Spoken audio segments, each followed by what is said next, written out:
একটি গরু আজ সকালে একেবারে স্বাভাবিক ছিল।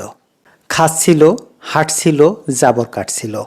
কিন্তু বিকেলের মধ্যেই মুখ থেকে লালা ঝরতে শুরু করলো, পায়ে ব্যথা, খাওয়া বন্ধ, দুধ কমে গেল অর্ধেকেরও বেশি। মাত্র কয়েকদিনের মধ্যে পুরো খামারে ছড়িয়ে পড়ল একই সমস্যা। খামারিরা এটাকে অনেক সময় সাধারণ জ্বর বা মুখের ঘা মনে করে ভুল করেন। অথচ এটি হতে পারে গরুর সবচেয়ে ক্ষতিকর সংক্রামক রোগগুলোর একটি, এফএমডি বা খুরা রোগ। আজকের ভিডিওতে জানবেন এফএমডি রোগের প্রকৃত কারণ, লক্ষণ, চিকিৎসা, কিভাবে দ্রুত সুস্থ করবেন এবং সবচেয়ে গুরুত্বপূর্ণ কিভাবে পুরো খামারকে এই রোগ থেকে রক্ষা করবেন। চলুন শুরু করা যাক। এফএমডি রোগ কি? এফএমডি বা ফুট অ্যান্ড মাউথ ডিজিজ হলো ভাইরাসজনিত একটি অত্যন্ত সংক্রামক রোগ। এটি মূলত গরু, মহিষ, ছাগল, ভেড়া ও শূকরের মতো দ্বিখুর বিশিষ্ট প্রাণীতে দেখা যায়। একটি গরু আক্রান্ত হলে খুব দ্রুত পুরো খামারে ছড়িয়ে যেতে পারে। অনেক খামারি মনে করেন এফএমডি হলে শুধু মুখে ঘা হয়, বাস্তবে এর ক্ষতি অনেক বড়। দুধ উৎপাদন কমে যায়, ওজন কমে যায়, বাছুর মারা যেতে পারে, প্রজনন সমস্যা দেখা দিতে পারে, খামারের অর্থনৈতিক ক্ষতি হয় ব্যাপক। রোগ কিভাবে ছড়ায়? এফএমডি ভাইরাস ছড়ানোর ক্ষমতা অসাধারণ। আক্রান্ত গরুর মাধ্যমে লালা, দুধ, মলমূত্র, নাকের স্রাব সব কিছুতেই ভাইরাস থাকতে পারে। মানুষের মাধ্যমে অনেক সময় খামারি নিজেই ভাইরাস বহন করেন। জুতা, কাপড়, হাত, গাড়ি এসবের মাধ্যমে এক খামার থেকে অন্য খামারে রোগ ছড়ায়। হাটবাজার, কোরবানির মৌসুম বা পশুর হাটে এফএমডি সবচেয়ে বেশি ছড়ায়। এফএমডির প্রাথমিক লক্ষণ। প্রথম দিকে যে লক্ষণগুলো দেখা যায়: হঠাৎ জ্বর, খাওয়া কমে যাওয়া, জাবর কম কাটা, অবসন্নতা, দুধ কমে যাওয়া। অনেক খামারি এই পর্যায়েই রোগ ধরতে পারেন না। মুখে কি লক্ষণ দেখা যায়? এফএমডির সবচেয়ে পরিচিত লক্ষণ হলো মুখের ক্ষত, জিহ্বায় ফোসকা, মাড়িতে ফোসকা, ঠোঁটের ভেতরে ঘা, মুখে ব্যথা। ফোসকা ফেটে গেলে ক্ষত তৈরি হয়, ফলে গরু খেতে পারে না। বিশেষ লক্ষণ: মুখ থেকে সুতা মতো লালা ঝরতে থাকে, মুখে ফেনাযুক্ত লালা দেখা যায়, দূর থেকে দেখলেও বোঝা যায়। খুরে কি সমস্যা হয়?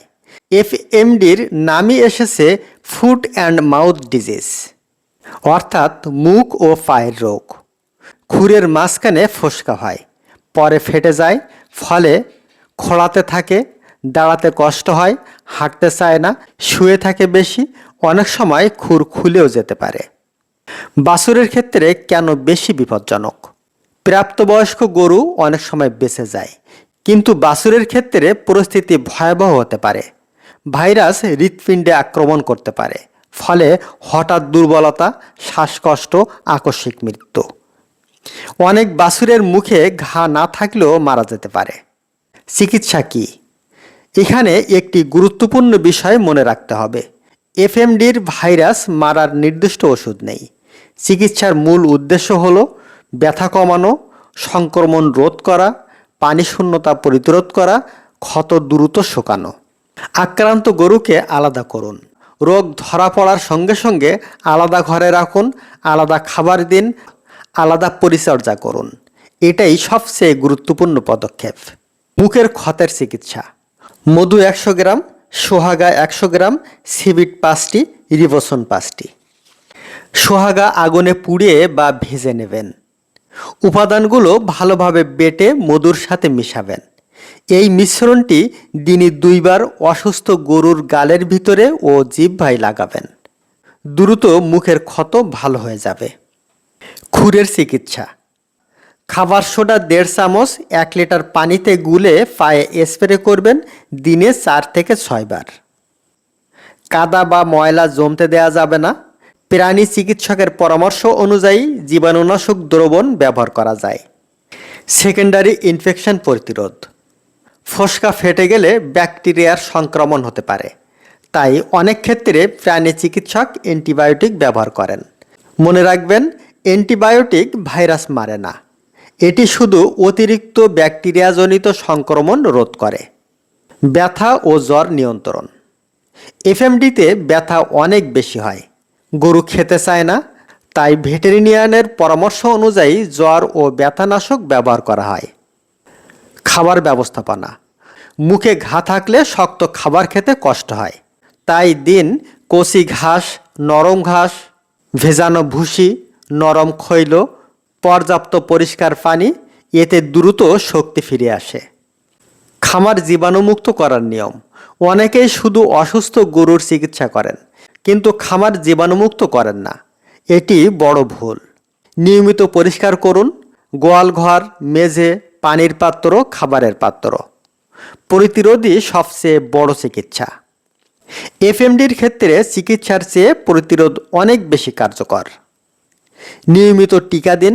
এফএমডি প্রতিরোধের সবচেয়ে শক্তিশালী অস্ত্র হলো টিকা।